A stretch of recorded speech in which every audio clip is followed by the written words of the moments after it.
வாங்க என்னோட night duty எப்படி இருக்குன்னு பார்க்கலாம். Timing 12 AM to 7 AM.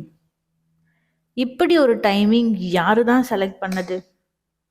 பாதி தூக்கத்தில் கிளம்பி போகிற மாதிரி இருக்கு. இன்னைக்கு நல்ல பேஷண்ட்டாக வரணும், ரொம்ப அன்னாயிங் பேஷண்ட்ஸ்லாம் வரக்கூடாது அப்படின்னு நினச்சிட்டு ரெடி ஆகிட்டு இருந்தேன். நீ எவ்வளோ அன்னாயிங்காக பேசினாலும் எனக்கு ஒன்றும் புரிய போகிறது இல்லை, அது வேற விஷயம். என்கிட்ட ஹேண்ட் ஓவர் கொடுக்கறதுக்கு என்ன பேஷண்ட்ஸ் எல்லாம் வச்சுருக்காங்களோ. நிறைய கார்லாம் நிற்கிது, பேஷண்ட்ஸாக இருப்பாங்களோ? போய் பார்ப்போம்.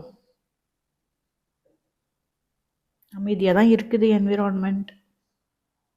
ஆஹா, ஒரு எஸ்கார்ட் ரெடியாக நிற்குது போலையே, எனக்காக தான் வெயிட் பண்ணுறாங்கன்னு நினைக்கிறேன். நைட் டியூட்டிக்கு ஒரு மேல் டாக்டர், ஒரு ஃபீமேல் டாக்டர். மேல் டாக்டர் எஸ்கார்ட்டுக்கு போயிட்டாங்க, நான் தனியாக ஓபியில் மாட்டிக்கிட்டேன். ஓகே, சமாளிப்போம்.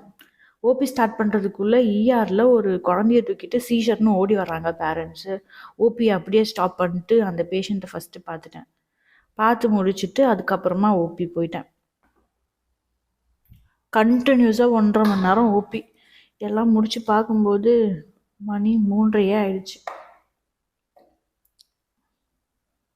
இருக்கிற ஓபி எல்லாம் முடிச்சாச்சு. இனி நெக்ஸ்ட் பேஷண்ட்ஸ் வந்தாதான்.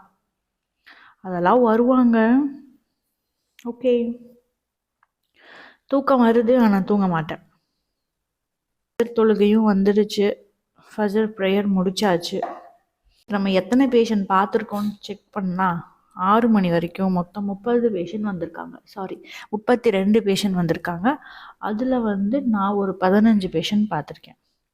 Not bad. பெருசாக ஹேண்ட் ஓவர் கொடுக்குற மாதிரிலாம் ஒன்றும் கேசஸ் இல்லை. ஒரு கேஸ் மட்டும் ரெஃபர் பண்ணியிருக்கேன். அப்புறமா எல்லாமே மோஸ்ட்டாக ஓபி தான் பார்த்தேன். இன்னைக்கு வெயிட்டிங் ஏரியாவில் பார்த்தேன், ஒன்றும் பெருசாக பேஷண்ட்டை காணோம். பட் நடுவில் ஒரு பேஷண்ட் 2 பேஷண்ட்லாம் வந்தாங்க. நெபுலைசர் ரூம், அரபிக்கில் கர்ஃபா புகார் கரெக்டாக எழுதியிருக்காங்க. இங்கிலீஷ் ஸ்பெல்லிங் பார்த்தீங்களா, இங்கே இப்படி தான் இருக்கும். எஸ், நைட் டியூட்டி முடிஞ்சு ஒரு வழியா. இந்த காரெல்லாம் யாரோட தான் இருக்கும், நமக்கு என்ன. ஸ்கூல் பஸ் இங்கேயும் எல்லோ கலர் தான். வீடியோ பிடிச்சிருந்துச்சுன்னா லைக் பண்ணிவிட்டு ஃபாலோ பண்ணிடுங்க.